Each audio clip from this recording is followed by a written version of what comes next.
What's going on, everybody? Nick Hamilton here for MLB Bro and MLBBro.com, because you need to know. Of course, I have a legend in the building, the manager of the Los Angeles Angels, the one and only Ron Washington. How are you, sir? I'm doing extremely well. How are you? I'm doing great. Now I'm sitting next to a legend like yourself, man.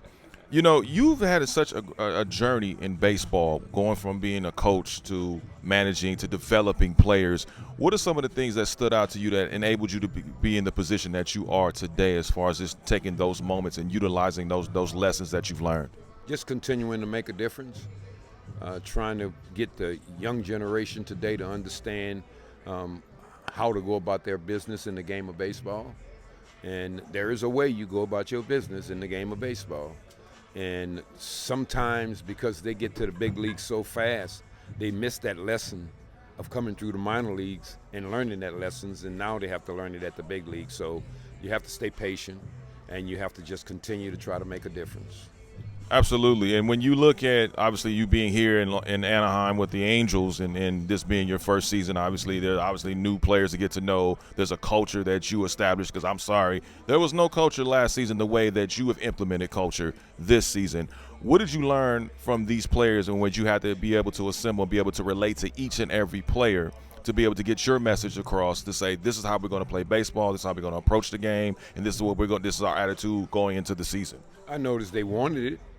I noticed they wanted to stop the talk of them not being a very good team. They want to be good, but now they're beginning to realize there's a lot of things that it takes to reach that goal. Not just wanting to, not just hoping to be. You got to put in the time, you got to put in the work, and you got to start applying those type of things. And right now, that's where they are. They're in the application stage. This group that I have here right now. And every day they're learning. Every day, the one thing they're learning is what it takes to win. And once we figure out totally what it takes to win, we will start winning. Now, you've been no stranger to calling out players when you felt like they need to be called out on. How do you balance that when you have to make a decision on, do I call out this player now, or do I wait and kind of see if they're going to get themselves out of a slump or out of a situation that you know they have the greater potential of being? Well, I think that's your decision as the manager, when the message you're trying to send is not just for the individual, it's for the whole group. And when you're trying to send a message to the whole group, sometimes one individual put themselves in that position to get the whole group to understand what's going on. And when it's just one individual and you can wait until the next day because the message you got is only for him, that's when you can wait. And there's times when you got a message for them only that you just come sit them by you and you talk to them very quietly.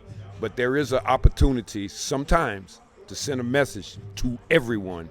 And when you see that opportunity, you can't pass it up. Absolutely. Hey, look, it made me nervous when I saw you call him out. I'm like, man, I'm making sure it wasn't me.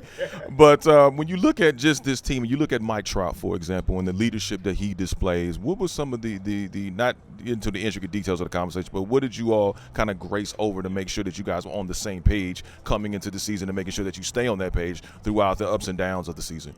Consistency, sustainability. You know, when you consistent and you can sustain that consistency, that's when the success that you're trying to be out there running after, that's when you find it. But when you can't sustain from day to day and you're not consistent from day to day, the results you're looking for, it plays dodgeball with you. And that's the one thing I talked to Mike about, just our consistency of our work, our consistency of our belief in one another, and our consistency of taking all that work and applying it. Now, I remember on another podcast, you and Mike had a conversation, obviously, and I'm paraphrasing. You basically said, you know, you're the leader in the clubhouse. I'm going to lean on you, but, quote, I'm the shit here. What did you mean by that? And what was Mike Trout's reaction when you told him that? It was very professional. Just because I said I'm the shit here, Mike knew what I meant. I was saying I'm the manager. Anything that changes here got to go through me, and I'm going to certainly talk with you guys, mainly you, Mike, as to how are we going to go about this change. It's not ever going to just be the way you want it to be. If what the way you want it to be, it can be, it will be.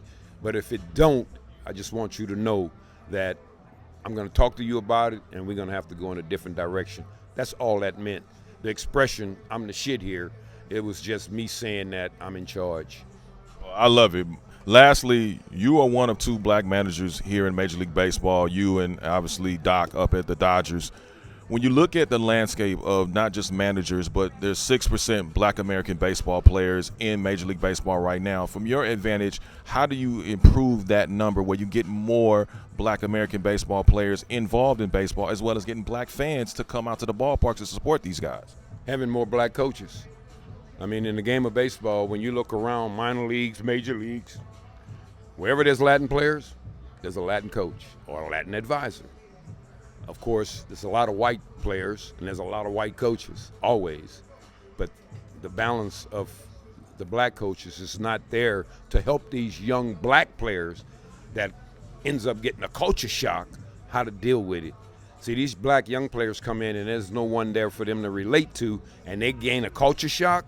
What they do, pack their bags and go home, instead of dealing with the shock that you have and knowing that you can get through it, but you got to have someone there to help them to get through it, and there's no one there. So I think if we got more black coaches around, more black players, bringing them in, I think the number will go up, because it is a culture shock from where they come from, and most of them come from a family where, other than mama, they're the leader.